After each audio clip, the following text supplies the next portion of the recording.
Les Journées européennes du patrimoine, qui se sont déroulées le week-end passé, ont été l'occasion pour l'association Accueil des villes françaises et son atelier Vitrail d'inaugurer les œuvres des adhérents, spécialement et fièrement créées pour la chapelle Notre-Dame-des-Mines, sur les hauteurs de l'Ermitage.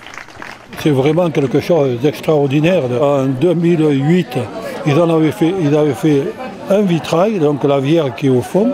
Et puis en discutant avec eux, je me suis aperçu qu'ils étaient tentés pour faire les autres. Donc pensez bien que notre association, on a sauté sur l'occasion pour leur dire, eh bien ok. On a fait des vitraux qui concernaient surtout Alès et les Alésiens, parce que bon, cette chapelle est importante pour les Alésiens. Donc on a fait le mineur qui se retrouve sur le rond-point de Rochebelle et qui se trouve juste ici à l'entrée là. Au-dessus, il y a la croix catholique, la croix toute bête, et puis l'aile d'Alès, puisque c'est l'emblème d'Alès, il fallait remettre Alès là. Ensuite, j'ai fait une petite Vierge moderne parce que c'était pour me faire plaisir ça.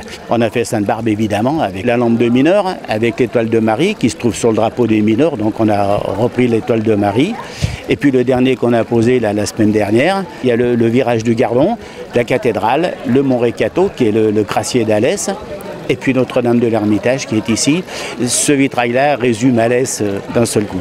Tout au long du week-end et partout sur l'agglo, des visites et découvertes de lieux en tout genre ont été organisées, comme ici à Brignon, où la visite du village a connu un fort succès.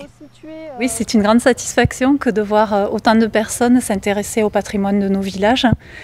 C'est dire l'intérêt qu'il représente vraiment. On a coutume de dire qu'on ne voit plus ce que l'on a sous les yeux, c'est souvent vrai. Et l'occasion de ces journées, de ces visites, c'est prendre le temps de redécouvrir tous ces détails et ces éléments qui font le charme de nos villages. Il est bien sûr possible de visiter nombre de sites hors journée du patrimoine, toute l'année, en s'adressant aux mairies et offices de tourisme.